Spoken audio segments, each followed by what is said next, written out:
You just learned about lists in Elixir, and hopefully you have a pretty good sense that lists in Elixir and arrays from most other languages can be used in similar ways, but they are stored quite differently, and because of how they're stored in memory, they behave differently as well. Now, I bet some of you are wondering, is there a data structure in Elixir that's more like conventional arrays?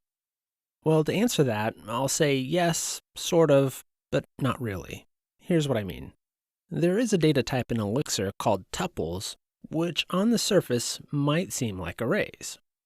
For example, arrays represent a container for other data, and they are fixed in size, and they are stored in contiguous memory. And you know what? So are tuples. In fact, the way you create an array in many languages is with a set of square brackets that contains elements which are separated by commas. And here's how you'd create a tuple with the same set of elements. Now, other than the syntax differences, the square brackets versus the curly braces, these look pretty darn similar. But the similarities between arrays and tuples ends pretty quickly. Let's consider an example. Imagine we're working on an HTML page for the app we'll be building in this course. This particular page allows you to add a candidate to a race. In other words, it allows you to add the possible voting choices for a particular race. For discussion's sake, let's say there are only 3 parties, and these 3 parties could be stored in either a linked list or in a tuple. Now, here's the challenge I want you to consider. We need to transform either this list or this tuple into this HTML. And the question we'll consider is, which of these 2 data structures is the easiest to transform into this HTML? Now, at this point in the course, I haven't given you enough information for you to properly answer this question, so I'm going to lead you towards the answer. Let's start by using the iHelper function in IEX for the tuple data type. So I'll key I, then I'll add a set of curly braces, which creates an empty tuple. Okay, so the data type is a tuple, which we knew, and the reference module is a tuple, which you probably could have guessed, and there aren't many implemented protocols, which doesn't really mean much to you yet. Let's see what functions are in the tuple module. To do this, I'll key tuple dot and I'll press tab, which will list all the tuple module functions. Okay, well, there's not a lot of functions here. In other words, there aren't many options for working with and manipulating tuples. Let's take another look at the functions available to use in the list module. So I'll key list dot and I'll press tab. Okay, it looks like there's around 30 to 40 functions in the list module. So given the big difference in the number of functions between the tuple module and the list module, which of these 2 data types do you think might be easier to use to generate this HTML here? Well, obviously you've got a lot more choices with lists, right? But there's something else I want to point out, which has to do with protocols. Here's the implemented protocols for tuples, and here's the implemented protocols for lists. Now, obviously, lists have implemented a few more protocols, but of course you're probably thinking, what does that even mean to implement a protocol? Well, we'll get into protocols more later, but I'll point out one important and useful thing about protocols right now. In particular, let's look at this protocol, the enumerable protocol. Data types that implement the enumerable protocol, such as lists and maps, can be used with another module called the enum module. Let's see what functions are in the enum module. So to do this, I'll key enum dot and I'll press the tab key. And as you can see, the enum module provides a lot of functions we can use. And again, since lists implement the enumerable protocol, we can use all these functions to access and transform lists. Now, tuples don't implement the enum protocol, so you can't use any of these functions with tuples. So let's circle back to the original question, which was, what data type would we rather use to build this HTML? Would you rather use the tuple, which seems to just have a handful of functions available to it? Or would you rather use the list data type, which has around 100 functions you could use? Again, lists would seem to be the better choice when you need to access and transform collections of data. There's just way more tools for working on lists. Now you might be wondering, what the heck is a tuple good for? In other words, when would you want to use a tuple? Well, you've actually seen the tuple get used in prior videos and exercises. For example, during the map exercise, we looked at the map module's fetch function.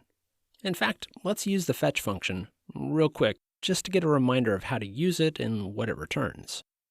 So first I'll create a variable named me, and I'll bind it to a new map, which has the key name, which is an atom, so we can use the shorthand syntax of using the colon after the atom, and I'll just follow the colon with the value of my name, James. Let's add one more key value pair where the key is the atom admin, and I'll set its value to false. Now let's say we want to grab some values from keys in our new map, and to do this, we'll use the map module's fetch function. So I'll key map.fetch, and I'll pass the variable me, which is bound to our new map. Next I'll key in the admin atom, and I'll press enter. Check out what the return type is in this case. It's a tuple with two elements. The first element contains the atom OK, which indicates the fetch was successful. The second element contains the value for the admin key, which is false. Let's do one more fetch on the me map, but this time let's ask for a key that doesn't actually exist. So I'll ask for an age key, and then I'll press enter. This time we don't get a tuple back, we just get an error atom, which means the map doesn't contain the key we asked for. So in one case, fetch returned a tuple with two values, and in the other case it just returned an atom. This is a good example of how tuples are frequently used in Elixir. When you need to return more than one value from a function, you'll usually use tuples as a container for the values, which is exactly what you see in this case. The fetch function always returns some meta information, either OK when the key was found, or error when the key wasn't found. And when the key is found, fetch also returns the found value, which was false in this example. There's a special name for tuples that look like this. It's called a tagged tuple. Tagged tuple is generally a tuple where the first element is an atom that often describes the next element or elements of the tuple. In this case, the first element is the OK atom, indicating the key was found, and the next part of the tuple is the value that was found for the admin key. Now for this expression, the returned error wasn't part of a tuple because there's only one value to return, but keep in mind, often you will see errors returned as part of a tuple, and usually the second element of an error tuple describes the error. However, with the fetch function, there's only one possible type of error, the key not found error, so passing a description along with the error isn't really helpful. Here's a couple of tuple questions that I think might be helpful to consider. How many elements do you think most tuples have? And also, what do you think the realistic maximum size of a tuple would be in practice? Well, generally speaking, most tuples are going to be pretty small. The most frequently used tuple is the tagged tuple, which is often made up of just 2 or 3 elements. And generally speaking, you just won't see many tuples that are bigger than 3 or 4 elements. So how do you actually access the values in tuples and manipulate tuples? Well, if you look at the reference module, the tuple module, you see a few different options which are pretty self-explanatory. There's also a few functions in the kernel module that work on tuples as well. For example, the elem function allows you to access an element of a tuple by its zero-based index.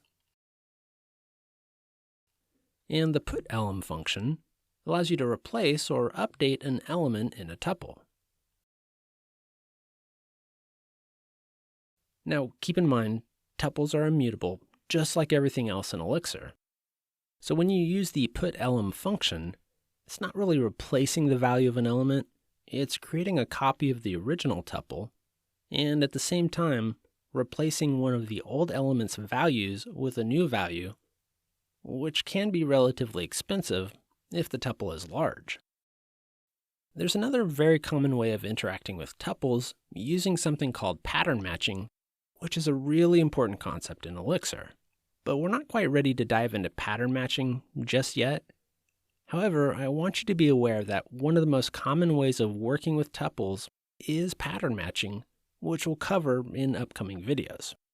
Now, there's another common usage of tuples, which is that tuples are often used to represent key value pairs, where the key is the first element and the value is the second element.